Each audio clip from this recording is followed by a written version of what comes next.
신약 성경 로마서 12장 1절부터 21절까지의 말씀, 로마서 12장 전체를 우리 함께 보도록 하겠습니다. 그러므로 형제들아, 내가 하나님의 모든 자비하심으로 너희를 권하노니 너희 몸을 하나님이 기뻐하시는 거룩한 산 제물로 드리라. 이는 너희가 드릴 영적 예배이다. 너희는 이 세대를 본받지 말고 오직 마음을 새롭게 함으로 변화를 받아 하나님의 선하시고 기뻐하시고 온전하신 뜻이 무엇인지 분별하도록 하라. 내게 주신 은혜로 말미암아 너희 각 사람에게 말하노니 마땅히 생각할 그 이상의 생각을 품지 말고 오직 하나님께서 각 사람에게 나눠주시는 믿음의 분량대로 지혜롭게 생각하라. 우리가 한 몸에 많은 지체를 가졌으나 모든 지체가 같은 기능을 가진 것이 아니니 이와 같이 우리 많은 사람이 그리스도 안에서 한 몸이 되어 서로 지체가 되었느니라. 우리에게 주신 은혜대로 받은 은사가 각각 다르니 혹 예언이면 믿음의 분수대로, 혹 섬기는 일이면 섬기는 일로, 혹 가르치는 자면 가르치는 일로, 혹 위로하는 자는 위로하는 일로, 구제하는 자는 성실함으로, 다스리는 자는 부지런함으로, 긍휼을 베푸는 자는 즐거움으로 할 것입니다. 사랑에는 거짓이 없나니 악을 미워하고 선에 속하라. 형제를 사랑하여 서로 우애하고 존경하기를 서로 먼저 하며 부지런하여 게으르지 말고 열심을 품고 주를 섬기라. 소망 중에 즐거워하며 환난 중에 참으며 기도에 항상 힘쓰며 성도들의 쓸 것을 공급하며 손 대접하기를 힘쓰라. 너희를 박해하는 자를 축복하라. 축복하고 저주하지 말라. 즐거워하는 자들과 함께 즐거워하고 우는 자들과 함께 울라. 서로 마음을 같이하며 높은 데 마음을 두지 말고 도리어 낮은 데 취하며 스스로 지혜 있는 채 하지 말라. 아무에게도 악을 악으로 갚지 말고 모든 사람 앞에서 선한 일을 도모하라. 할 수 있거든 너희로서는 모든 사람과 더불어 화목하라. 내 사랑하는 자들아, 너희가 친히 원수를 갚지 말고 하나님의 진노하심에 맡기라. 기록되었을 때 원수 갚는 것이 내게 있으니 내가 갚으리라고 주께서 말씀하십니다. 내 원수가 줄이거든 먹이고 목마르거든 마시게 하라. 그리함으로 내가 숯불을 그 머리에 쌓아 놓으리라. 악에게 치지 말고 선으로 악을 이겨라. 아멘. 이 시간 설교에 앞서서 우리 잠시 기도하는 시간 갖도록 하겠습니다. 지난 11시에 이태원에서 좀 큰 사고가 나가지고 우리나라 이래로는 길거리에서 압사 사고 나서 이렇게 사망자가 수가 100명이 넘는 게 역사상 처음이라고 합니다. 아마도 대부분 젊은 친구들이 축제 같은 분위기 속에 틀렸다가 지금 오전 집계로는 149명 정도가 지금 사망자 수가 나왔고 한 150명 정도 또 부상자들이 있는데 추가적으로 이제 사망자들도 늘어날 것 같습니다. 그래서 여러분들이 지금 설교에 앞서서 기도하실 때 국가 안위를 기도해 주시고 또 타락한 문화로 인해서 이런 또 사건 사고들이 일어나기 때문에 이 시대에 하나님께서 정말 은혜를 베풀어 주셔서 이번 사건 사고로 인해서 어려움 겪고 있는 가정들과 또 젊은이들을 위해서도 기도해 주시고 가장 큰 거는 우리나라가 기도가 죽었기 때문에 이런 일들이 일어나는 겁니다. 그래서 우리 한국 교회가 다시 하나님 말씀 안에 바르게 세워지기를, 또 이 땅의 젊은이들이 영분별할 수 있는 그런 영분별의 힘을 가질 수 있고 또 젊은이들 그 세대에 정말 그리스도의 복음이 잘 선포될 수 있게 우리가 1, 2분 동안 기도하는 시간 갖도록 하겠습니다. 함께 기도하십니다. 사랑의 주님, 주님께서 이 땅을 사랑하여 주셔서 우리나라에 하나님의 복음을 주시고 하나님의 나라를 세워주셨지만 우리가 기도하지 못하고 우리가 바른 것들을 가르치지 못해 정말 이 땅에 수많은 젊은이들이 세상 것을 쫓고 세상 것에 달려가다가 아버지 하나님 이렇게 또 큰 사고가 일어났습니다. 아버지 하나님, 우리들이 먼저 된 자들이 우리 젊은이들을 품고 기도하지 못했기에 또 이런 큰 사고가 일어난 적이 있습니다. 주님, 긍휼을 베풀어 주시옵소서. 정말 이 어려움을 통해 고민하고 아파하는 주님 주님의 사랑하는 자녀들을 주님 기억하여 주시고 또 아프다 고난 속에 있는 주님의 자녀들에게 하나님 긍휼의 손을 베풀어 주시옵소서. 아버지 하나님 병상에서 정말 산산을 오가고 있는 우리의 젊은이들 주님 보살펴 주시고 그들을 주님 찾아가 주셔서 아버지 하나님 이 어려운 시기를 잘 이겨나갈 수 있도록 인도하여 주시옵소서. 아버지 하나님 이 땅에 어려움이 너무나도 많이 있습니다. 우리 교회들이 먼저 기도하지 못했기에 이런 어려움이 있는 줄 믿습니다.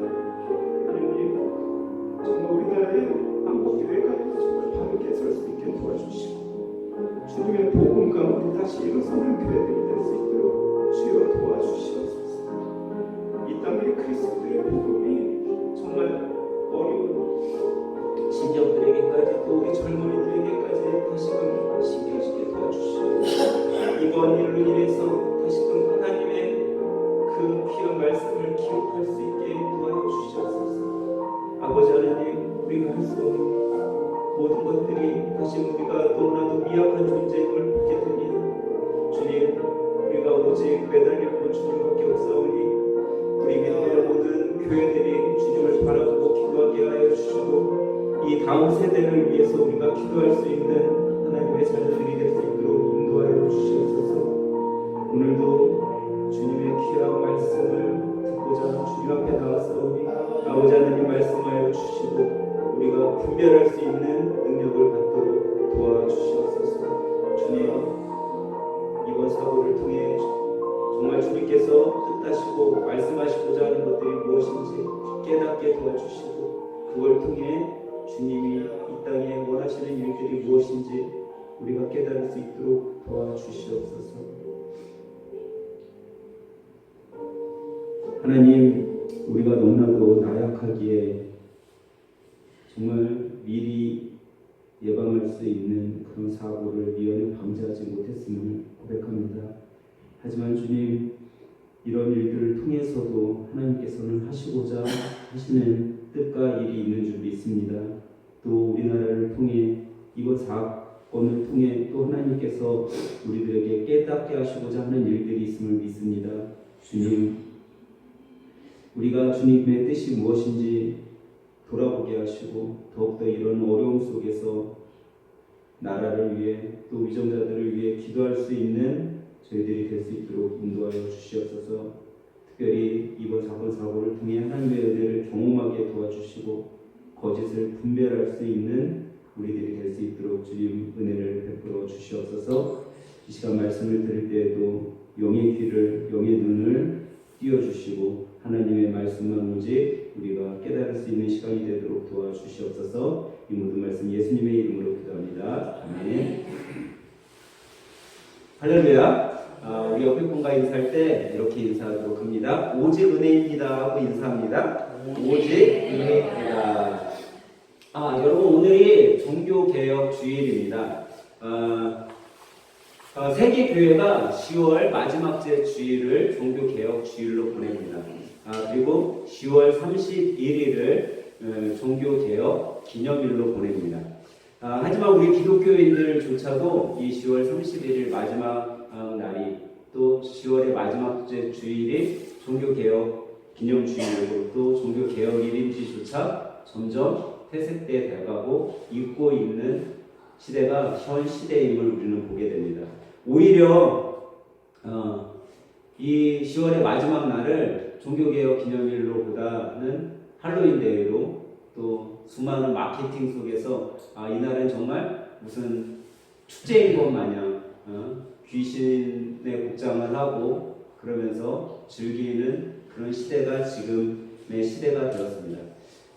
사실 우리가 종교개혁 기념일로 지내고 종교개혁 주일로 지내는 이 종교개혁 주일은 사실 1517년 마틴 루터가 독일의 비텐베르크 성당 정문에다가 당시 카톨릭 교회의 잘못된 점을 95개의 방방문이라는 것을 붙임으로써 종교개혁이 시작되었다라고 할 수 있습니다.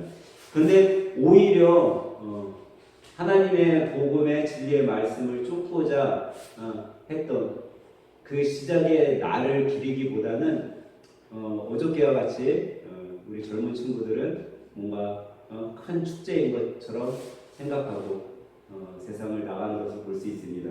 특별히 종교계에서는 이 할로윈 데이에 대해서 좀 거부감을 갖고 있고 또 기독교 청소년 청년들에게는 이날이 더 우리가 종교개혁 기념일로 지켜야 됨을 강조하고 있지만 사실 젊은 친구들은 그렇게 생각하고 있지 않다라는 거예요. 오히려 우리 젊은 친구들은 그냥 축제일 뿐인데 이게 뭐가 죄가 됩니까? 그냥 즐길 뿐인데 하루 즐기는 날인데 이게 무슨 우리에게 큰 의미가 있습니까? 그냥 하루 노는 것 뿐인데 근데 여러분 악은요 우리들에게 들어올 때 죄가 아닌 것처럼 들어온다라는 거예요. 악은요 우리 삶에 스며들어올 때 야 이건 죄가 아닌 것처럼 이야기한다라는 거죠. 사실 이 종교개혁이 시작된 것도 그 당시 사람들은요 이게 잘못된 것인지 몰랐다라는 거예요. 이게 성경에 위배된 일인지조차 알지 못했다라는 거죠. 우리는 여러분과 저에게 하나님께서는요 성경은 분명하게 말씀하고 있다라는 거예요. 마태복음 15장 14절에 보면요 그냥 두라 그들은 맹인이 되어 맹인을 인도하는 자로다. 만일 맹인이 맹인을 인도하면 둘 다 구렁텅이에 빠지리라 하시니라 라고 말씀하고 있습니다. 여러분 우리가 분별하지 못하면요 우리는 악 가운데 빠져가는 거예요. 악에 빠진 사람은요 또 악으로 인도하는 사람의 것을 분별하지 못하고 그것을 따라가는 사람들은요 둘 다 구렁텅이 지옥으로 가게 되는 거죠. 그래서 오늘 종교개혁 주일을 맞아서 종교개혁은요 5대 원리를 주장하고 있어요. 그것이 뭐냐면 오직 예수, 오직 성경, 오직 은혜, 오직 믿음, 오직 하나님께 영광이라는 이 5가지 슬로건을 걸고 종교개혁 운동은 지금도 진행되고 있다라고 할 수 있습니다. 근데 여러분 그래서 제가 오늘은 여러분들과 이 종교개혁 주일을 맞아서 이 5가지 슬로건 중에 오직 은혜라는 이 슬로건에 초점을 두고서 함께 은혜를 나눠보려고 합니다. 여러분 은혜란 무엇이라고 생각하세요? 여러분 생각에 은혜, 내가 생각하는 은혜는 무엇인가? 특히 교회에 가보면 대형 교회에 가보면 우리가 그런 모습을 많이 볼 수 있어요. 예배 분위기 속에 보면요 대형교회 예배 분위기를 보면 거룩한 분위기로 예배를 시작합니다. 그리고 성가대에 정말 고요하고 아름다운 찬양이 있고 또 목사님의 감동적인 설교가 있습니다. 그리고 성도들은 그 설교를 듣고 기도로서 한 주간 내가 아니면 내 인생에 이렇게 살아야겠다 다짐하는 기도를 하죠. 그리고 예배가 끝날 때 목사님의 축도로 예배가 모두 마칩니다. 그리고 난 다음에 성도들이 자기가 앉았던 자리에서 일어나서 지난 일주일 동안 만나지 못했던 성도님들과 인사를 해요. 또 목사님과 인사를 하죠. 그러면서 하는 이야기가 뭐죠? 집사님 오늘 성가대 찬양, 오늘 찬양이 너무 은혜스럽습니다. 목사님 오늘 설교가 너무 은혜스러웠어요. 라고 인사를 하죠. 이거는 대형교회나 작은 교회에서 다 볼 수 있는 말이죠. 근데 이렇게 우리가 얘기하는 은혜, 이 은혜, 과연 이 은혜가 무엇이라는 거예요? 사실 은혜는요, 우리가 이렇게 인사하는 은혜는 어떻게 보면 감정적인 내가 받은 감정의 표현의 언어라고 할 수 있어요. 근데 국어 사전에는요, 이 은혜에 대해서 이렇게 얘기하고 있어요. 고맙게 베풀어주는 신세나 혜택 또는 하나님의 은총이라고 되어 있어요. 그러니까 다시 말해서 은혜란 이렇게 얘기할 수 있는 거죠. 처음에 여러분들에게 말씀드린 것처럼 고맙게 베풀어주는 신세나 혜택은요, 물에 빠져갖고 죽어가는 사람을 건져냈을 때 그 사람이 뭘 받았다고요? 은혜를 받았다라고 얘기할 수 있는 거예요. 아니면은 코로나 위기 속에 경제적으로 너무 어려워서 이제 경제적으로 너무나 어려운 시기를 겪고 있는데 어떤 사람이 그 경제적인 어려움을 해결해줘서 내가 그 시기를 무난히 정말 쓰러지지 않고 잘 이겨내왔을 때 내가 은혜를 입었다라고 이야기할 수 있다라는 거예요. 근데 종종 요즘에 현대인 사람들은요, 이 은혜라는 단어를 잘 안 사용해요.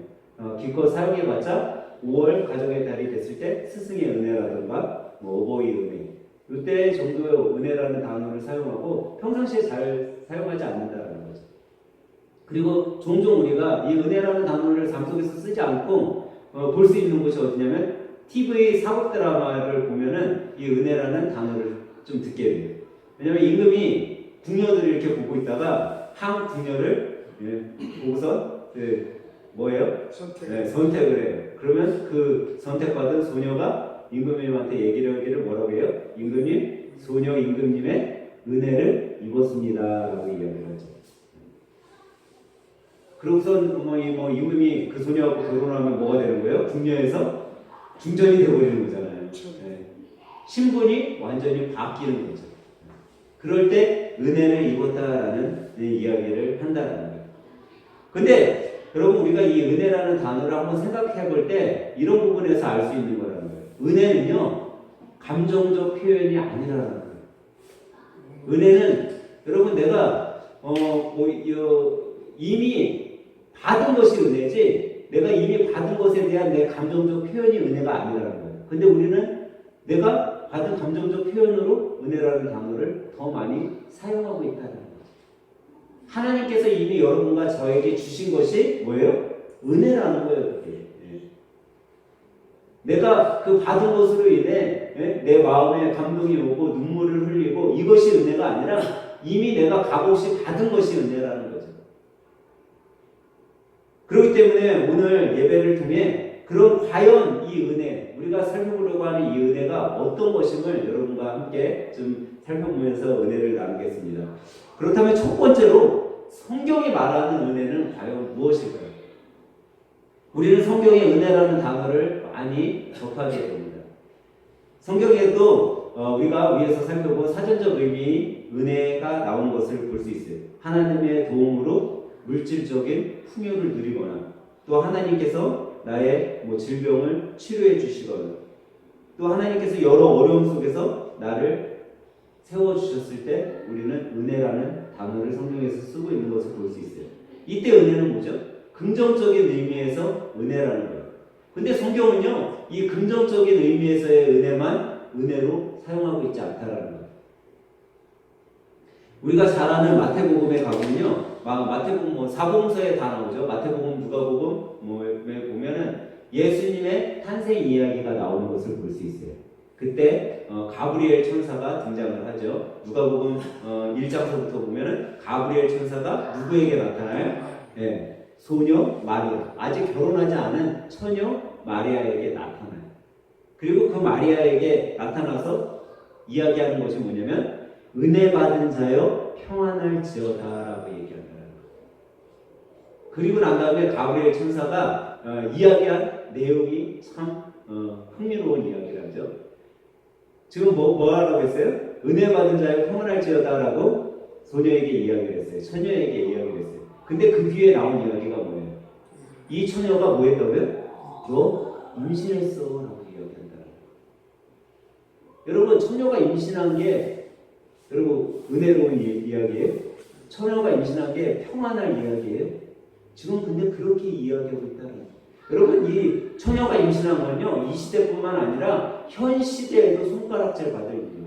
이 시대에는요 처녀가 임신을 했잖아요. 결혼하지 않은 사람이 임신을 했으면요 돌에 맞아 사형당했어요. 죽었어요. 그런데 야 처녀 마리아 너 임신했어. 그런데 그게 은혜라는 거예요. 그리고 그 은혜 받은 너는 평안해라 라고 얘기한다. 여러분이 과연 이런 상황이 들었을 때 여러분 평안하겠냐라는 거예요. 그게 은혜라고 생각되겠냐라는 거예요. 아무 반응이 없으시네요. 여러분들이 내일 모레 결혼을 하는데 내일 모레 결혼식이에요. 근데 오늘 배가 너무 아파. 그래서 산부인과에 갔더니 뭐예요? 임신했다는 거야. 내일 모레 나 결혼식인데 오늘 배가 아파갖고 병원에 갔더니 임신했다라는 거예요. 여러분 그게 은혜가 되겠어요? 아마 난리도 그런 난리가 없을 거예요. 그런데 지금 그런 상황에 지금 천사는 이 소녀에게 은혜 받은 자여 평안할지어다라고 얘기를 한다는 거죠. 그런데 그 뒤에 누가복음 1장 32절서부터 보면요 또 이런 이야기를 해요. 너가 아기를 갖게 되었는데 임신하게 되었는데 그 아기는 하나님의 아들이다.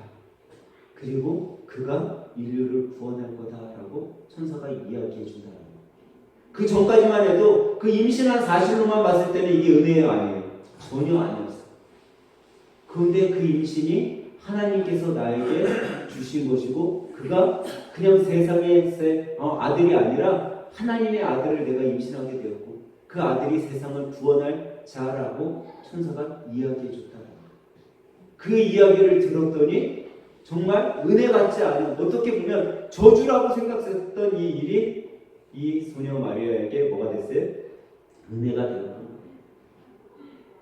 세상 사람들이 다 당신은 저주받아서 임신했어 라고 손가락질할 수 있는 그 사건이 오히려 은혜로 변했다라는 거죠.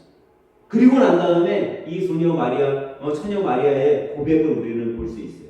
누가복음 1장 38절에 보니까 마리아가 이르되 주의 여종이오니 말씀대로 내게 이루어지이다 하매 천사가 떠나니라 라고 말씀하고 있어요.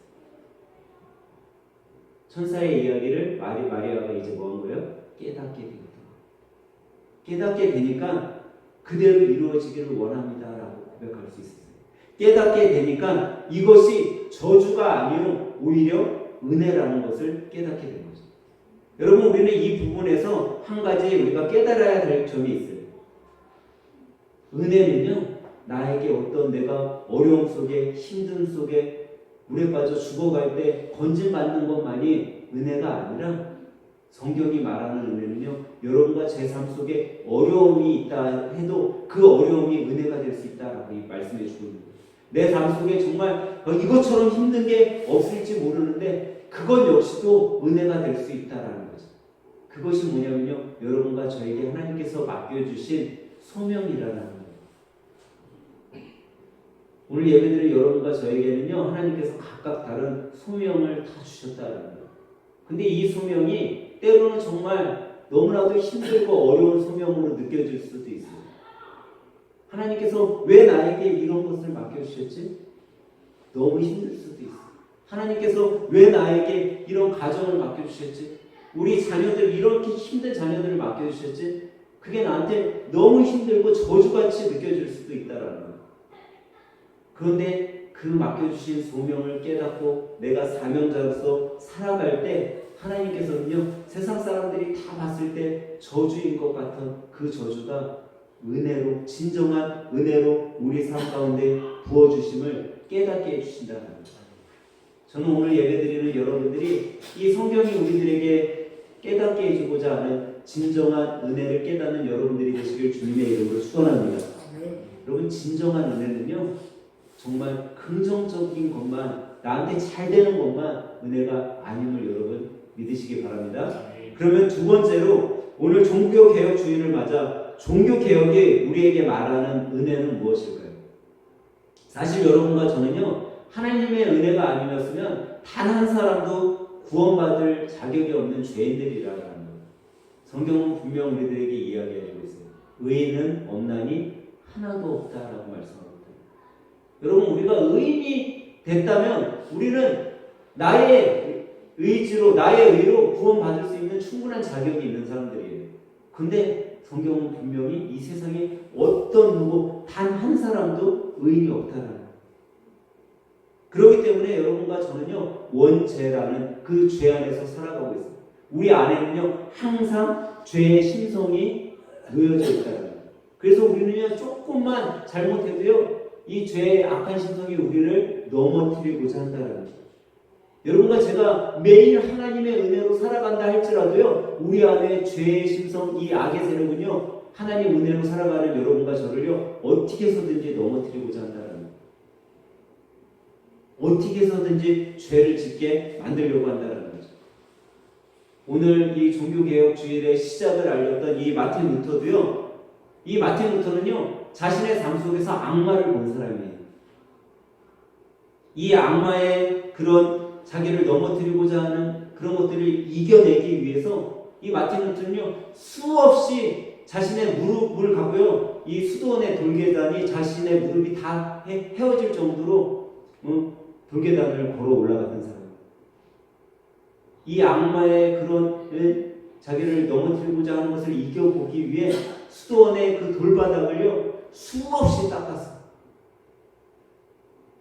하지만 자기의 그런 노력, 자기의 그런 수없이 이 악에서 떠나고자 하려고 했던 그런 모든 일들이 자기의 그런 노력과 자기의 그런 영적 부인과 수련 이런 것으로 인해서 이길 수 없음을 이 마틴 루터는 깨달은 사람이라는 거예요. 다시 말해서 아무리 자기가 노력한다 할지라도 내가 이 죄의 사슬에서 풀려날 수 없구나. 내가 아무리 노력한다 할지라도 이 닫힌 문을 조금이라도 열 수 없구나라는 것을 이 마틴 루터는 깨닫게 되었어요. 그리고 난 다음에 이 마틴 루터가 활동하던 시기에 이 카톨릭 교회의 부패를 깨닫게 됐죠. 당시 이 사회는요, 사회 계층의 분리가 당연한 것으로 여겨졌어요.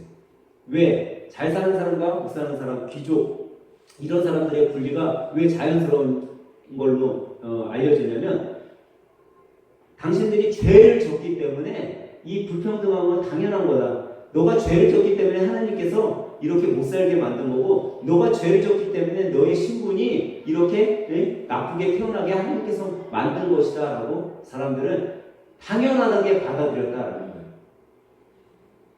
그리고 구원은 어떤 하나님의 심판에 의해서 이루어지는 것이 아니라 하나님의 대리자인 사람들에 의해서도 죄의 심판이 이루어질 수 있다라고 사람들은 다 알고 있었다라는 거예요.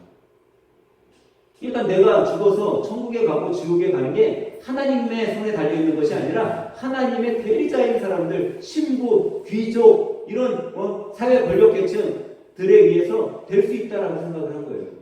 그러니까 누구한테 아부하게 됐겠어요? 그런 사람들에게 아부할 수밖에 없었던 거예요.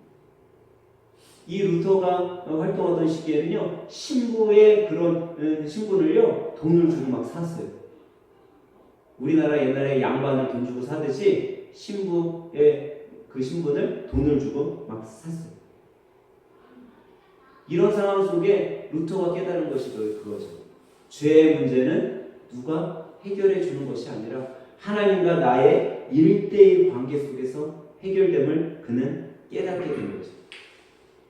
그가 그걸 깨닫자 그는요 용기 있게 카톨릭 교회와 맞서 싸울 수 있었어요. 근데 그거를 깨닫고 카톨릭 교회와 맞서 싸울 때 루터가 또 하나 깨달은 것이 있는데 그것이 뭐냐면 이것이 하나님의 은혜다라는 것을 깨달았어요. 여러분 은혜라는 건 좋아야 되잖아요. 은혜라는 건 내 앞날이 창창해야 되잖아요. 근데 루터는요 자기가 이 하나님의 은혜를 깨닫자 어떻게 됐어요? 로마 교회에 의해 죽임 당할 그런 처지에 놓였어요. 로마 교회가 어떻게 해서든지 이 루터를 죽이고자 했다라는 거예요. 찾아서 사형시키고자 했다라는 거예요. 오히려 자기의 생명의 위협을 받는 이 상황이, 이 시간이 오히려 루터에게는 뭐가 됐어요? 이것이 하나님이 나에게 주는 은혜구나. 그는 하나님 관점에서 이 은혜가 무엇인지를 깨닫게 된 거죠. 성경은 분명 수많은 사람들이, 세상에서 말하는 수많은 사람들이 저주의 길이라고 얘기할 때 이것이 저주의 길이 아니다라고 우리들에게 깨우쳐주고 있다는 거죠. 여러분 예수님의 12 제자들도요 다 생명을 걸고 예수 그리스도를 전했어요. 아마 세상 사람들은 그랬어요. 목숨을 걸고 왜 예수님을 전하냐? 그게 어떻게 은혜냐라고 이야기했어요. 근데 그들은요 이것이 주님이 내게 주신 은혜다라고 생각하니까 죽음도 두렵지 않았었던 거예요. 스데반 집사님이 사람들이 던지는, 예수님을 알지 못하는 사람들이 돌을 던지는 그 돌에 맞아 죽음을 당하면서까지 예수 그리스도를 전할 수 있었던 것은 나의 죽음이 하나님의 은혜이기 때문에 알고 있었기 때문에 그거를 충분히 감당할 수 있었던 거예요. 여러분 사도 바울 역시 세상의 사람들이 저주라고 하는 그것을 하나님이 편에서는 은혜임을 깨달았기 때문에 그 은혜를 받은 후 그의 삶이 완전히 변하게 된 것을 우리는 볼 수 있어요. 고린도후서 11장 22절부터 28절에 보면은 이렇게 말씀이 됐어요. 제가 천천히 한번 여러분들에게 읽어드릴 테니까 화면을 한번 보시면서 여러분들이 천천히 제가 읽는 것을 생각하시면서 여러분 음미해 보시기 바랍니다. 바울 사도가 바로 자기가 그리스도의 은혜를 받은 후 자신의 삶을 이렇게 고백하고 있습니다. 그들이 히브리 사람입니까? 나도 히브리 사람입니다. 그들이 이스라엘 사람입니까? 나도 이스라엘 사람입니다. 그들이 아브라함의 후손입니까? 나도 아브라함의 후손입니다. 그들이 그리스도의 일꾼입니까? 나를 정신병자로 보겠지만 나는 더욱 그렇습니다. 나는 그들보다 더 많이 수고하였으며 여러 번 갇혔고 매도 수없이 맞았으며 죽을 고비도 여러 번 겪었습니다. 나는 유대인들에게 39대의 매를 5번이나 맞았습니다. 또 3번이나 몽둥이로 맞았고 1번은 돌에 맞았으며 3번이나 파산하였고 밤낮 하루를 꼬박 바다에서 헤맨 일도 있었습니다. 나는 여러 번 여행하면서 강의 위험, 강도의 위험, 동족의 위험과 이방인들의 위험과 도시의 위험과 광야의 위험과 바다의 위험과 거짓 선지자들의 위험을 당했습니다. 또 수고하고 애쓰며 뜬 눈으로 밤을 지새운 적도 여러 번 있었고 줄이고 목마르며 수없이 굶고 추위에 떨며 헐벗기도 하였습니다. 이런 일 외에도 날마다 여러 교회에 대한 염려 때문에 내 마음은 무거웠습니다. 누가 약해지면 내 마음도 약해진 기분이었고 누가 죄를 지으면 내 마음도 아팠습니다. 그가 꼭 자랑해야 한다면 내 약한 것이나 자랑하겠습니다. 라고 고백하고 있습니다. 사랑하는 성도 여러분, 주님께서 주시는 것이 은혜임을 믿으시기 바랍니다. 여러분, 주님께서 주신 것이 세상 사람 눈에는 달콤해 보이지 않을 수 있어요. 하지만 그것이 주님께서 우리들에게 주셨기에, 값없이 주셨기에 그것이 진정한 은혜임을 깨달으시기 바랍니다. 우리 삶 가운데 고통으로 온다 할지라도 그것이 주님께서 여러분과 저의 마지막 삶의 길로 주신 거라면 그것이 은혜임을 깨닫기를 바라요. 505년 전 이 땅에 이 은혜를 찾기 위해서 정말 종교개혁자들이 외쳤던 그 주님의 은혜를 이 시간 여러분과 제가 받기를 주님의 이름으로 간절히 축원합니다. 그것이 진정한 은혜라는 것이죠. 그러면 셋째로 우리가 받은 이 은혜를 여러분과 제가 삶 가운데 고백하려면 우리는 어떻게 해야 될까요? 종교개혁 주일이 다가오거나 오늘과 같은 종교개혁일이 기념일이 다가오거나 오늘과 같은 종교개혁 주일이 다가오면요, 한국교회는요, 이 루터가 외쳤던, 루터는 이 종교개혁의 5대 슬로건 중 3가지를 주장했어요. 그게 뭐냐면 오직 성령, 오직 믿음, 오직 은혜. 이 3가지의 슬로건을 루터는 외쳤죠. 근데 정작 우리가 성경에서 말하고 있는 이 오직 은혜, 이 은혜를 이해하고 따르고 있냐는, 여러분, 성경에서 말하는 이 오직 은혜는요, 그냥 따를 수 없어요. 그냥 깨달을 수 없어요. 그것은요, 인내하는 자만이 따를 수 있다는 거예요. 인내하는 자만이 그 은혜를 경험할 수 있다는 거예요. 여러분, 삶 가운데 어려운 일들이 우리 삶 가운데 충분히 있을 수 있습니다. 우리 삶 가운데 사실 좋은 일보다 힘들고 어려운 일이 더 많이 엄습해 오는 것이 물론 우리 삶의 현실이라는 거예요. 그런데 오늘 여러분과 저에게 이 믿음의 종교 개혁자들과 주님이 말씀으로 말씀하시는 건요, 그 어려움과 아픔도 내가 너에게 주는 은혜다라고 말씀하신다는 거예요. 근데 이것을 깨닫기 위해서 우리에게 필요한 것이 있는데 그게 뭐냐면 인내라는 거예요. 인내. 로마서 5장 3, 4절은 분명 우리들에게 말씀하고 있어요. 다만 이뿐 아니라 우리가 환난 중에도 즐거워하나니 이는 환난은 인내를, 인내는 연단을, 연단은 소망을 이루는 줄 알미로다.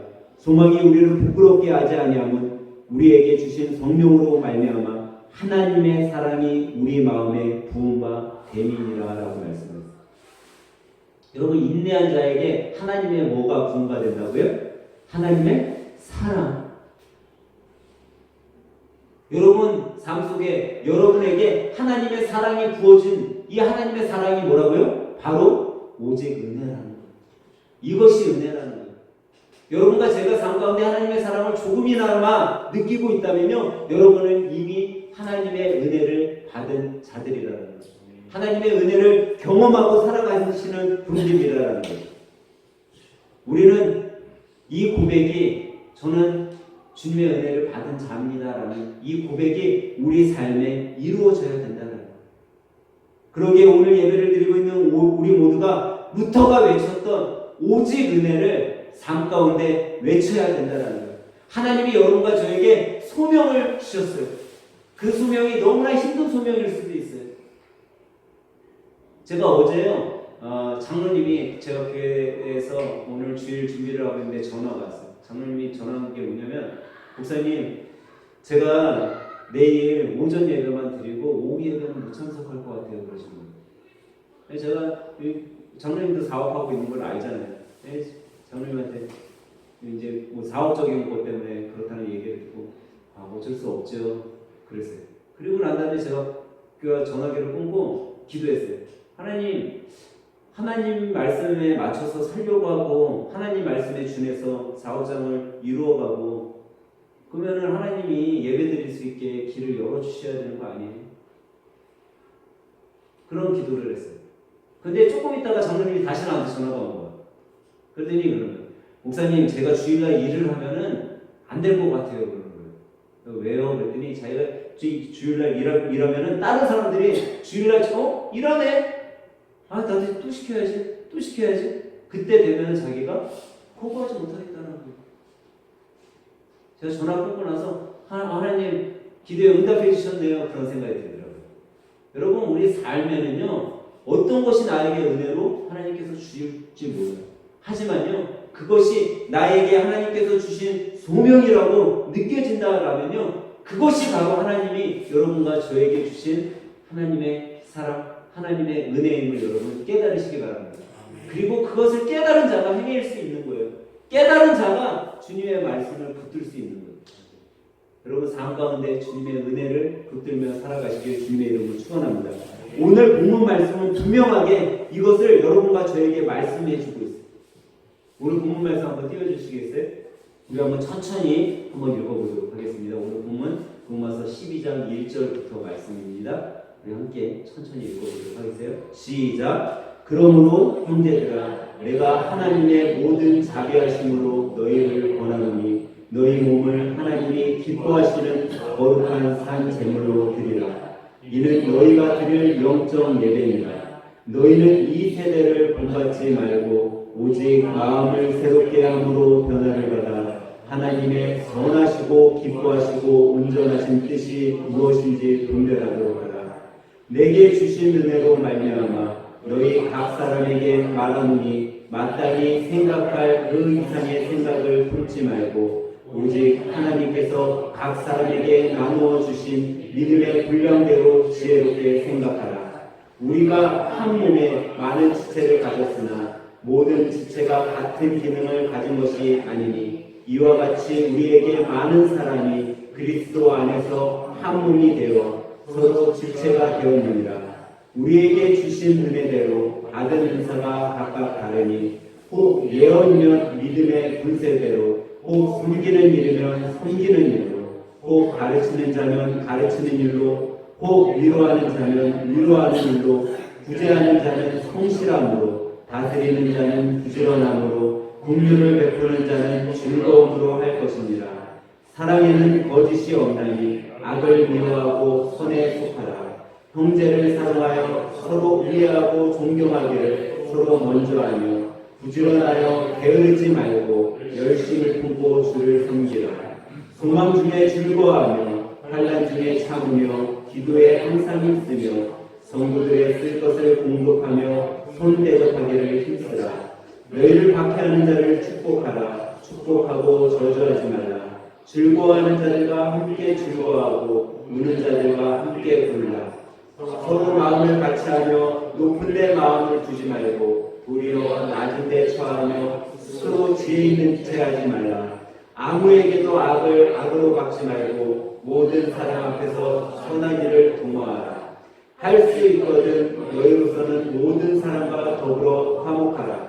내 사랑하는 자들아, 너희가 친히 꺾지 말고 하나님의 진노하심에 맡기라. 기록되었으되 원수 갚는 것이 내게 있으니 내가 갚으리라. 주께서 말씀하시니라.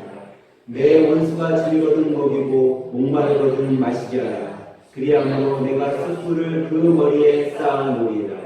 악에게 지지 말고 손으로 악을 이기라. 아멘.